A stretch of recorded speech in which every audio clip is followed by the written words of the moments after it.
Hello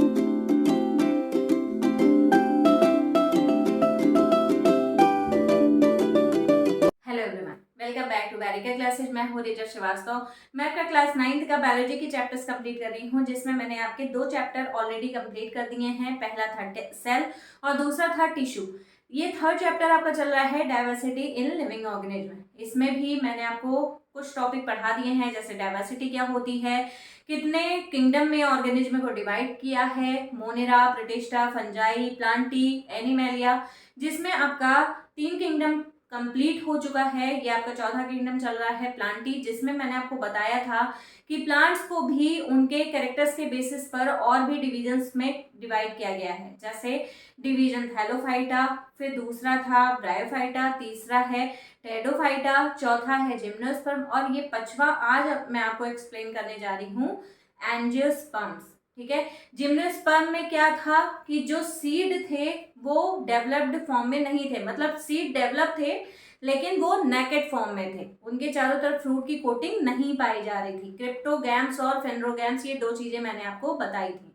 ठीक है, तो अब क्रिप्टोगैम्स क्या होते हैं, फेनरोगैम्स क्या होते हैं, ये मेरा पहले का वीडियो आप जाकर के देख सकते हो, उसमें आपको एक्सप्लेन किया है मैंने, तो आप वहां से देख लेंगे तो आपको पता चल जाएगा कि क्रिप्टोगैम्स और फेनरोगैम्स होते क्या हैं।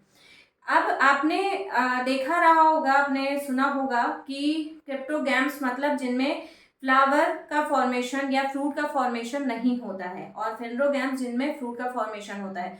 तो ये एंजियोस्पर्म्स जो हैं ये फेनरोगैम्स की कैटेगरी में आते हैं, क्योंकि इनमें फ्रूट का फॉर्मेशन होता है, यानी कि सीड के चारों तरफ एक प्रोटेक्टिव कवरिंग पाई जाती है। ठीक है, इसके पहले जो जिम्नोस्पर्म आपने पढ़ा था उसमें मैंने बताया था कि ये ड्राई प्लेसेस पर पाए जाने वाले पहले प्लांट्स थे, लेकिन क्योंकि इनमें अगर ड्राई प्रेशर पे पाए जा रहे हैं तो एम्ब्रियो जल्दी ही इनका ड्राई हो जाएगा, जिसकी वजह से वो सर्वाइव नहीं कर पाएगा। तो इसकी वजह से इनके चारों तरफ सीड की कोटिंग प्रेजेंट होने लगी। इसके पहले सीड की भी कोटिंग नहीं पाई जा रही थी टेरिडोफाइट्स में, लेकिन जिम्नोस्पर्म में सीड की कोटिंग पाई जाने लगी। लेकिन अभी भी सीड में के चारों तरफ फ्रूट का फॉर्मेशन नहीं हो रहा था, लेकिन यहाँ पर अब आपको देखने को मिलेगा कि सीड के चारों तरफ फ्रूट का भी फॉर्मेशन होने लगा है। तो चलिए स्टार्ट करते हैं, देखते हैं एंजियोस्पर्म है क्या। तो डिवीजन एंजियोस्पर्म, एंजियोस्पर्म को सबसे पहले 2 पार्ट में डिवाइड किया गया। एंजियोस्पर्म वर्ड को 2 पार्ट में डिवाइड किया गया। कौन कौन से? एंजियो का मतलब होता है कवर्ड और स्पर्मा का मतलब होता है सीड। मतलब क्या हुआ कि जिनमें सीड कवर्ड है वो प्लांट्स किस कैटेगरी में आएंगे? एंजियोस्पर्म्स की कैटेगरी में आएंगे। ठीक है, सीड के चारों तरफ फ्रूट की कवरिंग होती है। कवर्ड सीड का मतलब क्या हुआ कि हम जो फ्रूट खा रहे हैं, हम क्या खाते हैं? फ्रूट खाते हैं। ठीक है, लेकिन अंदर का सीड वो बचा रह जाता है। इसका मतलब क्या हुआ कि सीड के चारों तरफ एक कवरिंग पाई जा रही है जो कि हमारे लिए एडिबल है। ठीक है, तो अब और भी कैरेक्टर्स देखते हैं इनके कि एंजियोस्पर्म मतलब ये कवर्ड होते हैं, एंजियो का मतलब होता है कवर्ड और स्पर्मा का मतलब होता है सीड। सबसे पहले जो हाईली इवॉल्व्ड प्लांट्स थे वो कौन थे? एंजियोस्पर्म से। मतलब सबसे ज्यादा डेवलपमेंट किसका हुआ? एंजियोस्पर्म्स का, क्योंकि इनके लिए हमारा एनवायरमेंट क्या था? बहुत ज्यादा सुटेबल था। फिर इनमें produced seed enclosed with in the fruit, fruit के अंदर ही सीड का फॉर्मेशन होता है, ये मैंने अभी आपको बता दिया थोड़ी देर पहले। फिर seed develop inside ovary, seed कहाँ पर डेवलप होता है? ओवरी के अंदर। अब ओवरी कहाँ है? तो एक चीज आपने पहले पढ़ी होगी, पहले के क्लासेस में 8th में 7th में ये सारी चीजें आपने पढ़ी होंगी कि मेल गैमीट और फीमेल गैमीट का फॉर्मेशन होता है प्लांट्स में और एनिमल्स में। ठीक है, हमारी बॉडी में भी मेल एंड फीमेल गैमीट, मतलब ह्यूमन में भी मेल एंड फीमेल गैमीट का फॉर्मेशन होता है, और प्लांट्स में भी मेल एंड फीमेल गैमीट का फॉर्मेशन होता है। ठीक है, चलिए देखते हैं, सिर्फ फ्लावर से थोड़ा सा समझने की कोशिश करते हैं कि है क्या। तो यहाँ पर देखिए, जहां से आप फ्लावर को पकड़ते हैं वहां पर एक स्वॉलन पार्ट आपको नजर आता होगा। ठीक है, सबसे ऊपर तो पेटल्स होते हैं। सबसे पहले फ्लावर का फॉर्मेशन होगा। फ्लावर में कौन कौन सी चीजें हैं? तो फ्लावर में कुछ पार्ट होते हैं जो कि हमें ऊपर से दिखाई देते हैं, कुछ ऐसे पार्ट हैं जो कि हमें उसका इंटरनल स्ट्रक्चर देखने पे ही हमें दिखाई देंगे। ठीक है, तो प्लांट का जो सबसे आउटर पार्ट होता है वो क्या कहलाता है? पिस्टल कहलाता है, सॉरी, पेटल्स कहलाता है। ठीक है, जो कलरफुल पार्ट होता है प्लांट का वो क्या कहलाता है, पेटल्स कहलाता है। फिर आपने देखा होगा जैसे गुड़हल का फ्लावर आपने देखा होगा, ठीक है, तो गुड़हल में क्या होता है कि वहां पर छोटे छोटे येलो कलर के आपको स्ट्रक्चर्स दिखाई देते होंगे इस टाइप के। तो ये जो स्ट्रक्चर है ये उनका मेल पार्ट है, यानी कि एंथर उसे बोलते हैं, स्टेमन या फिर उसे स्टेमन बोला जाता है। इसी स्टेमन को मेल गैमीट भी बोलते हैं। ठीक है, तो ये जो पार्ट हो गया वो मेल रिप्रोडक्टिव ऑर्गन हो गया प्लांट्स का या फ्लावर का। और जो फीमेल रिप्रोडक्टिव ऑर्गन है जहां से हम प्लांट को पकड़ते हैं उसका जो सॉलिन पार्ट होता है, मतलब जो जब हम फ्लावर को पकड़े तो जो सॉलिन पार्ट उसके जस्ट ऊपर दिखाई देता है उसे हम क्या बोलते हैं, सबसे पहले ये जो रीजन हम पकड़ रहे हैं फ्लावर का इसे बोलते हैं पेडिसल या पेडिकल बोलते हैं। ठीक है, अब इसे पकड़ने के बाद हमें एक सॉलिड पार्ट उसके जस्ट ऊपर दिखाई देता है, वही है इसका female reproductive organ. Female reproductive organ को 3 पार्ट्स में डिवाइड किया गया। पहला पार्ट क्या था, स्टिग्मा, दूसरा था स्टाइल और तीसरा था ओवरी।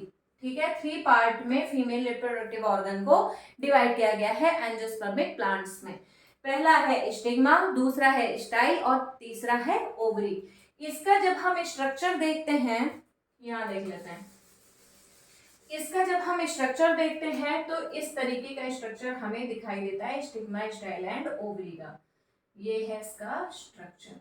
ये क्या है स्टिग्मा, ये क्या है स्टाइल और ये क्या है ओवरी।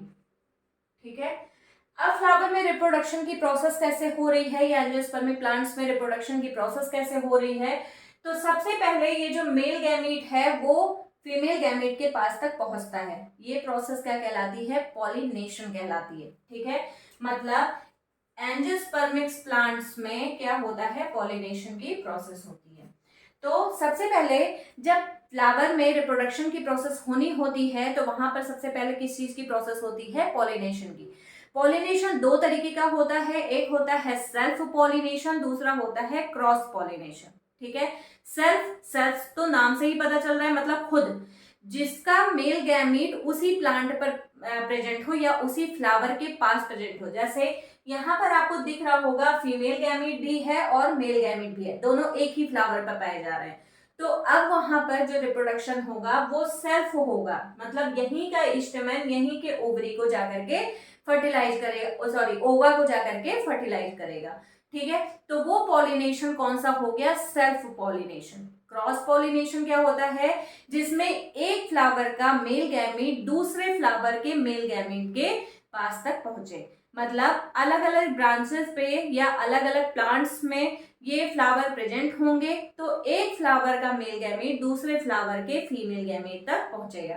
ठीक है, तो ये प्रोसेस क्या कहलाती है, क्रॉस पॉलिनेशन।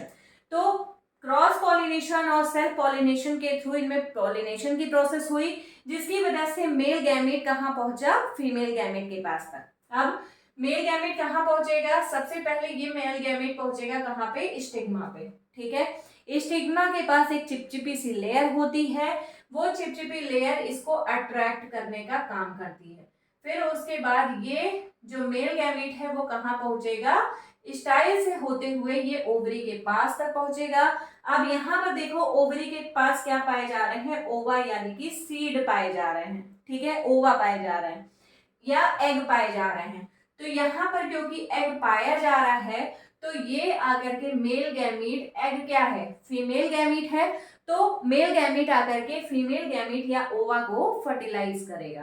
ठीक है, उसके बाद यहाँ पर क्या बनेगा, जायगोट बनेगा, जायगोट से एम्ब्रियो बनता है, एम्ब्रियो फिर कन्वर्ट किसमें होता है, सीड में। ठीक है, ये पूरी प्रोसेस हो गई रिप्रोडक्शन की। तो एंजियोस्पर्मिक प्लांट्स में एक और कैरेक्टर आपको सुनने को मिल गया कि पॉलिनेशन की भी प्रोसेस इसमें होती है। यहाँ पर मेल एंड फीमेल गैमीट का भी फॉर्मेशन होता है। ठीक है, ये नेक्स्ट पॉइंट हो गया, नेक्स्ट कैरेक्टर हो गया आपका कि मेल एंड फीमेल गैमीट का फॉर्मेशन होता है। मेल गैमीट स्टेमन कहलाता है और फीमेल गैमीट ओवरी या ओवा कहलाता है। ठीक है, तो ओवरी के अंदर ही ओवा का फॉर्मेशन होता है। तो हम जब देखते हैं इसका स्ट्रक्चर फ्लावर का तो उसमें हमें सबसे पहले पेटल्स कुछ दिखाई देते हैं, उसके अंदर के साइड में जब रिप्रोडक्टिव पार्ट पे हम आते हैं, ये इसका रिप्रोडक्टिव पार्ट नहीं है, ठीक है। रिप्रोडक्टिव पार्ट कौन सा है? पहला तो स्टैमेन हो गया, ये एंथर जो है ये इसका मेल रिप्रोडक्टिव ऑर्गन है, और ये जो है फीमेल रिप्रोडक्टिव ऑर्गन है इसका, जहां से हम फ्लावर को पकड़ते हैं, जो सोलन पार्ट होता है, ठीक है। तो अब फीमेल रिप्रोडक्टिव ऑर्गन तक मेल गैमीट को पहुंचना है, या फीमेल गैमीट तक मेल गैमीट को पहुंचना है, ये प्रोसेस क्या कहलाती है? पॉलिनेशन। पॉलिनेशन की प्रोसेस के बाद क्या होता है, यहाँ पर दो तरीके की से पॉलिनेशन होता है, एक होता है सेल्फ पॉलिनेशन, दूसरा होता है क्रॉस पॉलिनेशन। तो सेल्फ पॉलिनेशन में उसी फ्लावर का मेल गैमीट उसी फ्लावर के फीमेल गैमीट को फर्टिलाइज करेगा, और जो फीमेल गैमीट जो क्रॉस पॉलिनेशन है उसमें दूसरे फ्लावर का मेल गैमीट दूसरे फ्लावर के फीमेल गैमीट को फर्टिलाइज करेगा। मतलब यहाँ पर फ्लावर अलग अलग होंगे, या तो फिर एक ही प्लांट पे पाए जाएंगे, या अलग अलग प्लांट पे फ्लावर प्रेजेंट होंगे, जो कि किसी मीडियम के through male gamete female gamete तक पहुंचता है। या तो वो इंसेक्ट के थ्रू पहुंचेगा, या तो वो वाटर बॉडी के थ्रू पहुंचेगा, वाटर के थ्रू पहुंचेगा, या फिर वो विंड के थ्रू पहुंचेगा, ठीक है। तो कई मीडियम होते हैं इस मेल गैमीट को फीमेल गैमीट तक पहुंचा देंगे। अब यहाँ पर मेल गैमीट यानी कि जो स्टैमेन है वो क्या करेगा, वो एंथर को पहुंचाने का काम करेगा, कहाँ तक? ओवरी तक। ओवरी के अंदर ओवा प्रेजेंट है, या इसे एग भी बोलते हैं। इस एग को क्या करेगा, वो फर्टिलाइज करेगा। फर्टिलाइजेशन के बाद यहाँ पर जाइगोट का फॉर्मेशन होगा, जाइगोट डेवलप करेगा सीड एम्ब्रियो में, फिर एम्ब्रियो किस में डेवलप हो जाता है? सीड में, ठीक है। एम्ब्रियो के चारों तरफ एक कोटिंग पाई जाती है, जिसे हम क्या बोलते हैं? सीड बोलते हैं, ठीक है। फिर उसके बाद अब आ जाते हैं यहाँ करेक्टर्स पे। Seed has embryo inside it, मतलब मैंने बताया कि एम्ब्रियो के चारों तरफ एक सीड की कोटिंग प्रेजेंट हो जाती है। फिर ये सीड जो है ये इनमें कॉटिलेडन्स पाए जाते हैं। ये कॉटिलेडन क्या होता है? इसी कॉटिलेडन के बेस पर इसे 2 ग्रुप्स में क्लासिफाई किया गया है, ठीक है। एंजियोस्पर्म्स को 2 ग्रुप्स में क्लासिफाई किया गया है, किसके बेसिस पर? कॉटिलेडन्स के बेसिस पर। ये होते क्या हैं? कॉटिलेडन्स जो होते हैं वो एंजियोस्पर्मिक प्लांट्स में ही प्रेजेंट होते हैं, उनके सीड में।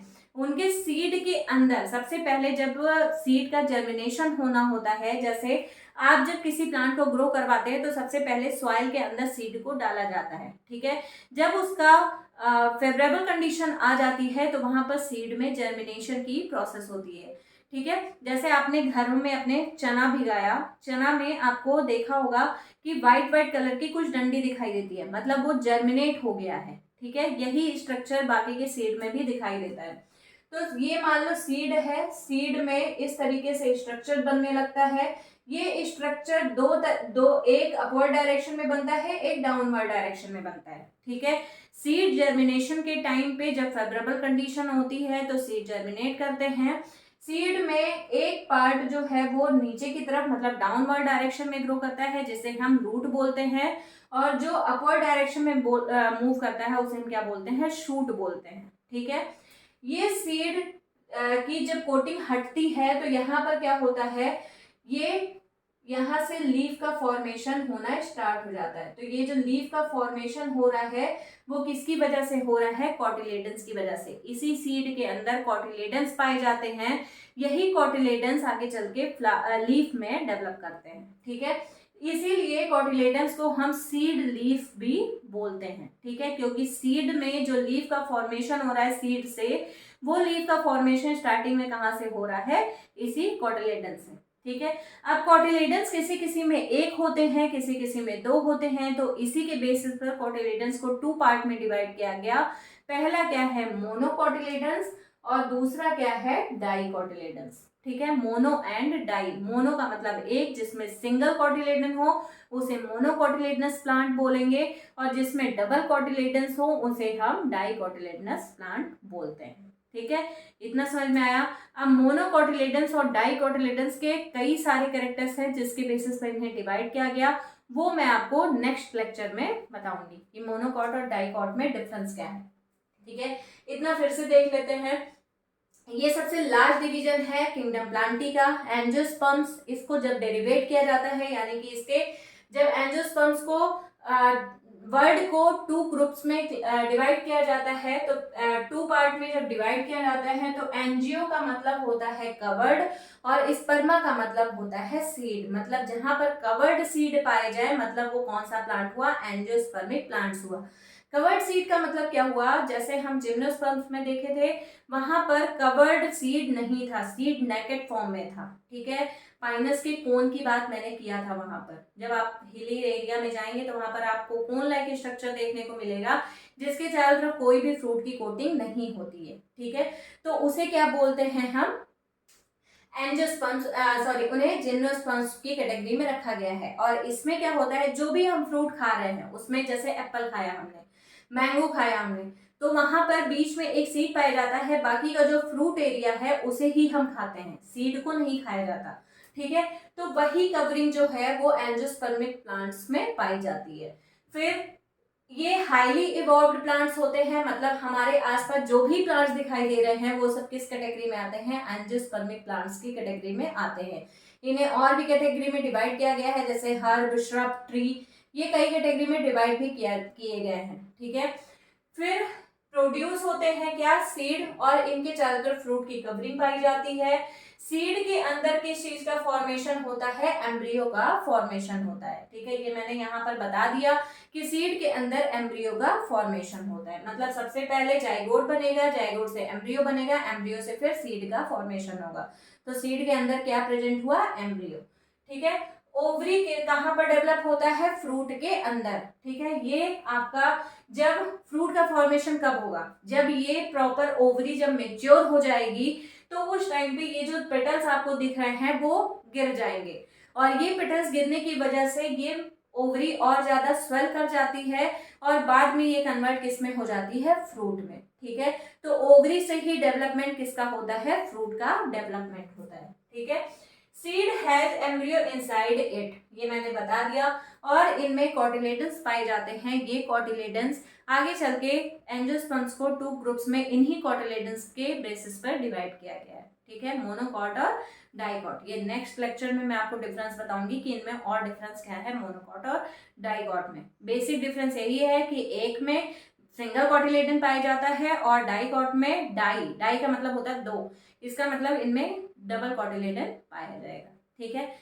तो ये हो गया आपका एंजियोस्पर्म्स। अब मोनोकॉट और डाइकॉट बचा हुआ है, इसके बाद मैं आपका किंगडम एनिमलिया स्टार्ट करूंगी, उसको भी कई ग्रुप्स में डिवाइड किया गया है, तो वो पढ़ेंगे, देखेंगे वो है क्या। तो अगर आपको मेरे वीडियोस पसंद आ रहे हो तो प्लीज़ मेरे चैनल को लाइक करें, शेयर करें एंड सब्सक्राइब करें। Thank you.